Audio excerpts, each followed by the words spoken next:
Matthew 14, we speak about familiar story about Jesus walking on waters. 14, Matthew 14, verse where Jesus walks on waters. 22. 22 years. What was preceded to Jesus walking on waters? What story was happening before? Something about fish and Yeah, fish and loaves Yeah. and fishes, right? He He fed a multitude of people, approximately 5,000 men, plus women, plus children. Let's say maybe 15,000 people have been fed. Have you noticed this portion from chapter 14, verses 22 through 36? 3 times the word immediately has been used. Have you noticed it? Yeah. Immediately, immediately, immediately. 3 times. Verse 22, verse 31, and verse 27. All right? Please note how Matthew says here. Also, please note that Gospel of Matthew was written for Jewish believers. Jewish believers. This is important because different auditories require different focus. Scripture says that Jews search more for, God bless you, search more for the miracles or science. Gentiles search more for the wisdom. So drawing point for Jews are miracles and wonders and science, and drawing force for Gentiles is wisdom. Immediately, you know what immediately from Greek has 3 meanings? Directly, nearly, shortly. Directly, immediately, and shortly, or nearly. Directly, immediately, and nearly. So those 3 times, people were in desperate needs of Jesus to be direct with them, to be near with them, and to immediately react on their situation. Why? According to the Gospel of John, chapter 6, after feeding so many people by very few resources, people were ready to make Jesus their king. That was absolutely prematurely. That was absolutely disturbing for God's plan because Jesus didn't die yet. So that was a moment when Jesus was supposed to do something. Otherwise, there would be complete mess. They will proclaim him a king, and there would be military conflict between this crowd and Jesus and soldiers and the temple authority. So it was a mess. And Jesus immediately, how Matthew says, made his disciples get into the boat and go before him to the other side. Other side, we remember that from Hebrew mind viewpoint, people from other side are Hebrews. Abram was the first man who had been placed to the other side, and God called him Ivri, my Hebrew. So it was time to Jesus to separate his disciples from the crowd who wanted to make Jesus disciple. What do you think about his disciples if crowd would say, let's make Jesus our king? What disciples would say? Of course, let's make him a king. That's it. He would lose his disciples. So he made them into the boat. And it is second time when they were in the boat, right? First time they were in the boat with whom? With Jesus. He was sleeping, but he was in the boat, right? He actually prevented the easy access to the, how you call it, I forgot. Stern? Yeah, he was sleeping in a way that prevented them from easy access. I think purposely. But at this time, he hasn't been with them. He sent them alone. So it is more higher level of trust, or it is a more higher level of growth. When God starts sending us for a mission, he is with us. He breathes in our ears. He makes those miracles. We pray, and prayer immediately being responded, and we are so happy, and suddenly we see where he is, and we think, I probably has done something wrong. That is why he disappeared. No, it is just stages of growth. So he sent them in a boat. What is interesting also, boat very limited space, right? Created by man, manly created something on the water. And he also, it says here, he sent multitudes away. Why he sent multitudes away? Because they were disturbing. for his plan. They were, by their foolishness and by their attachment to his signs and miracles, and by their desire to make him a king, they were actually enemies of his plan. And he sent them away. So when people today fight against God's time, act against God's time, against purposes, against God's plan, he sends them away. And when he had sent the multitudes away, he went up on the mountain by himself to pray. Of course, most commentators will tell you that it is absolutely necessary for us to be alone and pray, and I agree with that. This is absolutely necessary. Solitude, quiet time, intimate time with the Lord, absolutely important. Now, when evening came, he was alone there. We remember that Hebraic day ends around 6 p.m., right?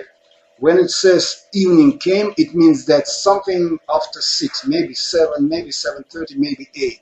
He was alone there. Now, in the fourth watch of the night, Jesus went to them walking on the sea. Fourth watch of the night means 3 a.m. 3 a.m. Now, let's count. 7:30 or 8 and 3 a.m. 7 hours of rowing, right? And when the disciples saw him walking on the sea, they were what? Troubled. They were what? What means trouble? Do you know what means trouble? Trouble, no, not only scared. If it's scared, then text would tell us scared. Let's see what it means. Troubled is a very interesting word. As I remember from Sunday, to be troubled means in yourself,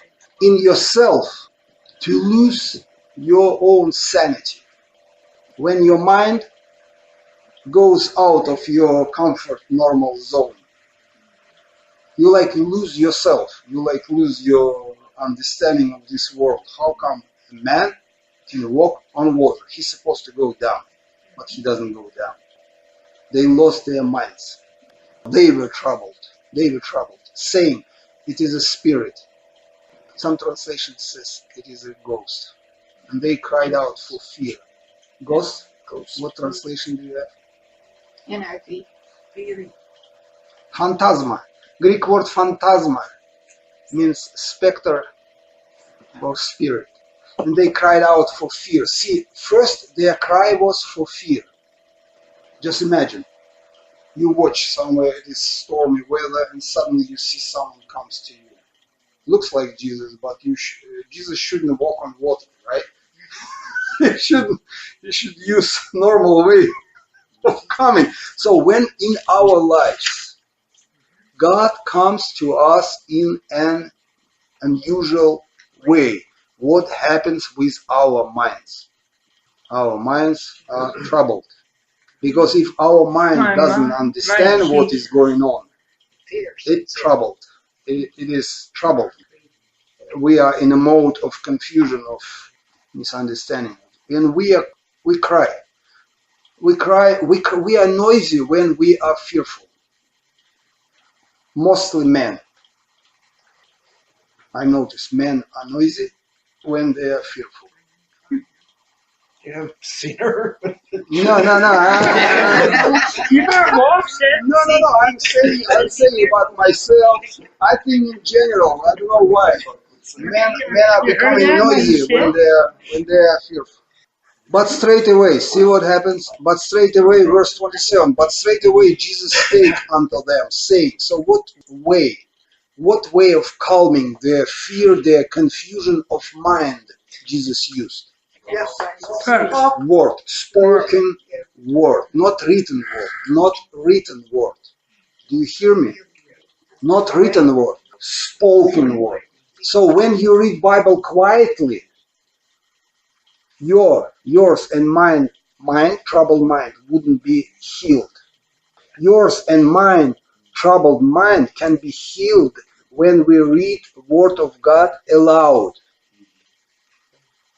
That's really awesome because that's exactly what I just started doing about Yes. 3 or 4 days ago. Yes. That's awesome. Yes. God's Word absolutely awesome. When we add our breath to it, it's becoming alive. Our own breath. God uses our own breath to make it alive. Because no breath, no life. Existence of breath makes it alive. Because he gave us this breath. So when we add our breath, we add him into this word. So he used this verbal living word way. Be of good cheer, he said. Cheer has two meanings, courage and confidence. How to become confident in God? When we are afraid, we have to keep moving. If we are not moving, we would never be confident. Even we hear him, he speaks to us. But if we do not respond, we wouldn't get confidence. Confidence comes after courage. What is courage? You are afraid, but you're still doing. You're still moving. That's what courage is.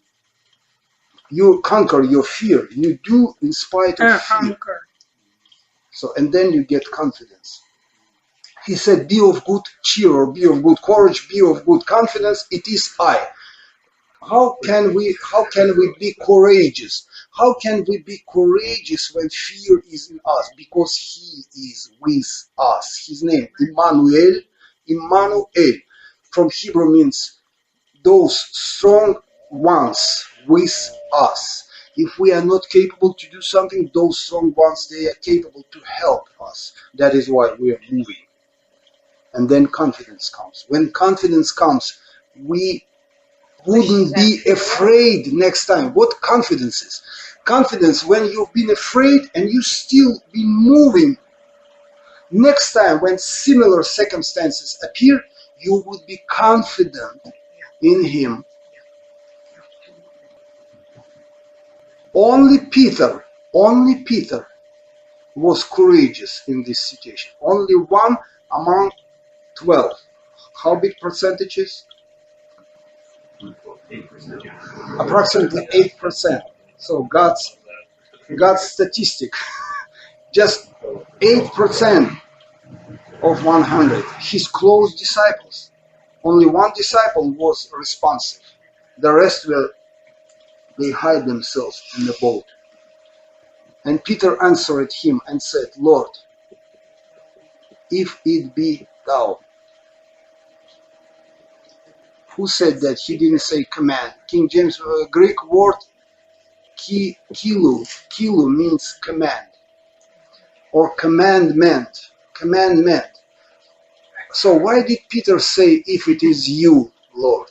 Why he said that? Right. He wasn't sure. He wants to prove. He may probably wants to prove. But why he wanted to prove it? Just before he jumps in. But why he wanted to make sure? Afraid he'll drown. I think Elias said a very important thing. Peter has had doubts. He wasn't sure that it was Jesus. He still, somewhere on the back of his mind, he still thought that it was a ghost. Yes. Bid again. Bid me. From there is a Greek word, kelio. Kelio means from Greek command. Give me an order. There is a difference. It is not a time to call, because call comes when God sends us to his fields as laborers. Now it is a time for Peter to get confidence in the Lord. Confidence comes when courage is employed. When courage is involved, confidence comes. But Peter has not been courageous enough without commands. So why do we need commandments of God? Why do we need commandments? Because commandments, they help us to be confident in God. Without confidence in God, we wouldn't be able to fight the fear. Some people are confident in themselves. Some Christians are confident in themselves. It is a big problem, because this confidence will betray them one day, and it leads to complete confusion. What devil wanted to mess in the desert? He wanted to mess the mission. The mission for Jesus was to gain power of the Spirit of Holy One. He came back in power of the Spirit of Holy One. He was led by the Spirit into desert to come back in the power of the Spirit of Holy One. That was his mission. That's it. But the devil wanted to mess up. He wanted to use partial truth to turn Jesus a little bit aside from his mission. And as a result of it, to completely destroy the mission and the plan of God. But Peter didn't learn how to be courageous continually. Yes, but Because this he one, denied Jesus, right? this one was a very difficult task. After seven hours of struggling, and from Gospel of John, I think we would know that they moved only 4 miles, 3 or 4 miles after 7 hours. Can you imagine? And those waves, the boat was tossed by the waves. You know what it means? It means that they've been tortured, they've been harassed by the resistance of the wind. They've been harassed, they've been abused by it. They harmed themselves. In other gospel, I think Mark says, they harmed themselves, they wounded themselves. Probably their skin was already blistered, yeah. Yeah, and you can barely breathe because the water comes. Yes. And plus, it beats you. It's like almost boxing. It beats you in your balls. Just. But they had to row. They had 7 hours. Yeah, they had to do it. Otherwise, they could have been gone far away. Yes, and you know what is it? Gospels bring to us 2 names of the villages. One gospel says Bethsaida, another gospel says Nahum, Capernaum or Kfer Nahum. Bethsaida means house of provision or house of hunting. When they sit into the boat and started their journey, they were ready to hunt, to be hunters by their own strength to cross the barrier. That means hunting for the purpose. But when they were helpless in the middle of the sea, Jesus came and he transformed them, and they reached destination already as the recipients of the house of provision, because they were helpless in the middle. So this harassment was necessary for them to lose any opportunity to rely on their own strength, and they were ready to go down, right? So they became recipients of God's provision. They passed the test. Yes, I think only one passed the test. What is interesting, Lord, if it be thou, command me, come unto thee on the water. You can hear many sermons on this topic, many sermons, but we have to remember that what Peter said was exactly, it was very firmly built, this sentence. Command me to come where? Unto thee. Not to my plans, not to my ministry, not to my deliverance, not to my children, unto thee. We can come on water when we come unto him. Because some people try to apply this principle for coming to different ways. It doesn't work. We have to be very careful. This was exactly a firmly built sentence, and he invited a commandment to come to his life in order to come close to Jesus. When we really come to Jesus, then we can walk on waters, because God removed any barriers for people to come to him. But when we go to our own missions and plans, we have to be very careful. What about other disciples? Did they have big faith? What's in the boat? The others in the boat? Yes, good question. So, who was responsive on Jesus' appearance? Peter. Peter. What about rest? They were In great fear. silent. And as a result, Jesus said, verse 29, come. And when Peter was come down out of the ship or boat, he walked on the water to go to Jesus. Second time. So did Peter walk on water? Why he walked on water? I think what Peter knew, that if Jesus will command, because Jesus came, Peter saw him, that he came water, and because Peter was normal human being. What was good, what I love Peter for, he was very spontaneous, very quick. He acted before he thought. I love him for that. Because if he would be slow to thinking, he would never say that as the rest disciples. I love Peter because he was spontaneous. He saw, and he wasn't sure even that it was Jesus. He said, if it is you, Lord. So if it is not you, then keep silence. But if it is you, command me.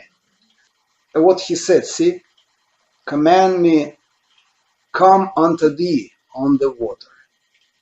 And Peter was come down out of the boat. Very interesting sentence. Come down out of the boat. How to get confidence. How to get confidence in the Lord. To go. Verse 29. When Peter was come down out of the ship or boat. In our lives, what boat is in our lives? That's the safety of man and ourselves. Humanly constructed comfort zone, known territory, firm foundation built by human hands or by even God. We know that if we're standing on the rock, we are safe because the rock is firm, right? But water is not firm at all because God created water. Any stone or any human being will go down, right? According to physical law. So come down out of the boat, down. Down on your own understanding. Exactly. Come down on your own comprehension of your mind. Come down against physical law of nature. Not only humble, but be brave, be courageous. What means courage? Courage when you know that you will drown, but you still step like a crazy. So you lose your sanity. You step over your sanity. You step over your normal world boundaries and structures. You stretch yourself beyond normality of your human understanding. And then your world, Peter's world had been expanded because he was courageous to step from the boat down. Not until. Yes, then it was calm. Look to the text. Yes. He walked on the water to go to Jesus, but when he saw the wind boisterous, which means from Greek unruly, which means self-ruled. Of course, it's never been self-ruled, but it is humorous text. It is actually, he was a courageous man, Peter. I know I would step from the boat. He saw the wind boisterous. Was 7 hours enough for him to see that wind was boisterous? Yeah. 7 hours. Yeah. What was the difference him to see unruly wind sitting at the boat and stepping down from the boat? What was the difference? Because he was starting to get his eyes on Jesus. Right. What was the difference for him sitting 7 hours in the boat when wind was unruly and then step down away from the boat and suddenly, and he walked actually, and then he saw that wind was unruly. Can you sense the humor? 7 hours he was able to see that wind was absolutely wild or looked like wild. But he had security in the boat. Say it again. It's different when you're in the boat, when you're on the water. It's much different. Absolutely. Yes. Yes. Right? Because you're relying on the boat, and when you're on water, You're relying on Jesus. and he walked to Jesus. He walked to Jesus, but as human being, he has had what? Eyes. You know that we today, we still walk to Jesus, or we walk with Jesus, but we have those two monoculars. Did Jesus tell him, come to me and the wind would be ceased? What I'm saying that if we keep eyes on Jesus, we are safe. If even when we walk to Jesus, we have to be careful. You know those horses has blinders. We have to have those blinders when we deal with God. Because if we remove those blinders, those distractions, and those, do you know what scared Peter? That this wind was unruly. What he claimed here, that wind wasn't under rulership of Jesus. Even Jesus was standing in front of him. But what he inside of himself he doubted. He thought that a wind is not under Jesus' authority. Yes, even Jesus was in front of him and Jesus commanded him. So, do you see that Peter recognized that it was Jesus because Jesus commanded him, go. And he stepped away and he walked. That means 100% that it was Jesus. But then he was distracted by sin. What is most important, does it really matter? He saw Jesus coming close to the boat. And sea was really stormy, so does it really matter if it was calm or not calm? He was able to see that Jesus was able to stay on the surface. I think that was absolute distraction. Side effect, not important. Difference, yes, difference. And what is the blessed what is the blessed moment here? Verse 31, another immediately. So do you see when immediately comes to us? When we are courageous. Our confidence. Actually, it is funny, but that's how we relate. That's how we react on God's commandment. It happens all the time. And immediately, directly. Do you remember I told you directly, nearly, near, and immediately. Near, directly. Stretched he forth hand and caught him and said unto him, oh, unto him, not unto disciple. They weren't even on the chart. They were below this level. O thou of little faith, wherefore didst thou doubt? Of course. So why he said that? Of course, Peter knew that he doubted, but he said, I think, to disciples too. And when I saw this video, I realized that they came back to the boat. Have you ever thought how they got to the boat? They walked on water. Someone said to me on Sunday that he carried him on hand. How did you come to this? As a baby. No. Can you imagine? Big man, Peter, jumped to Jesus' hands and Jesus carries him to the boat. What Peter will do after that with his friends? Yeah. They will be calling him baby for sure. I think they came together, walking on water. Yeah. You know where you got this from? Philosophy of man.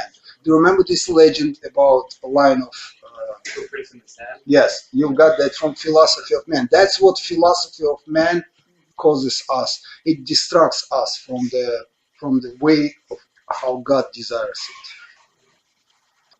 The wind ceased immediately. Yeah. So wind never been unruly, never been.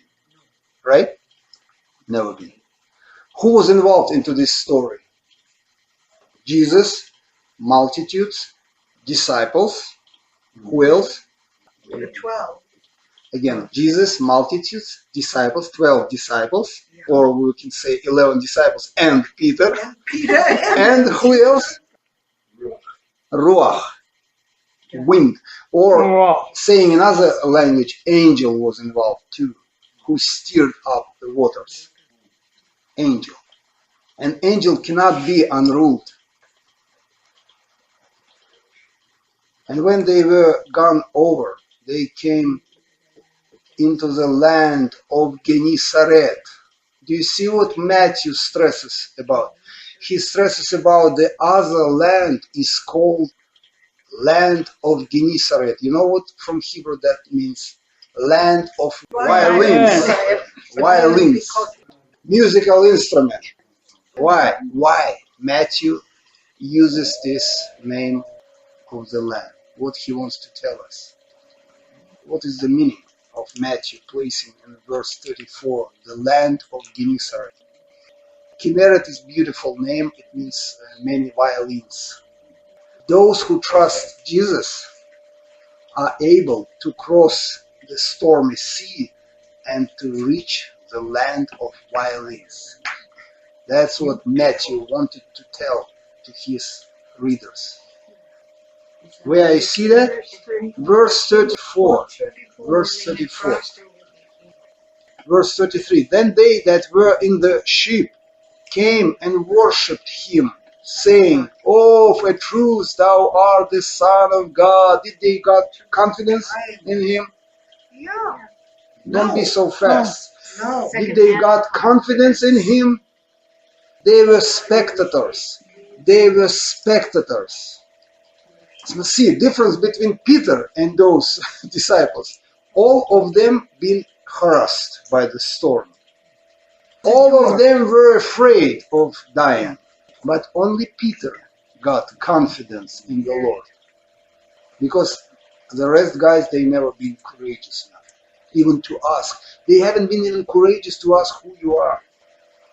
So that is why I told on Sunday that if you would like to get confidence, when time comes for you to be in fear in front of absolutely unbearable barrier or territory, which according to your human mind is impossible to cross, test God. Ask him, if it is you, Lord, with me now, command me. So what Peter employed? He employed power of God to conquer his fear. He invited command to come into his life because he knew that he wouldn't be able to step from the boat. He was very experienced seaman, fisherman. But he said, command if it is you. Come. Fear. He lost fear when Jesus said, come, fear was gone. And when the men of that place had knowledge of him, they sent out into all that country round about and brought unto him all that were diseased. So men just were after healing, and besought him that they might only touch the hem of his garment, and as many as touched were made perfectly whole. What is interesting, perfectly whole, not perfectly clean, not perfectly healthy, but perfectly whole. Yeah. But question was, what is the difference between made perfectly healthy and perfectly whole? Body, spirit, and soul are healthy. Yes, or another, we can use another word. It would be perfectly harmonious. Harmonious with God, harmonious with themselves, harmonious with the nature where they are. In perfect harmony, when all your parts of your identity, your personality are perfectly fit, and there is no contradiction, conflicts inside of you.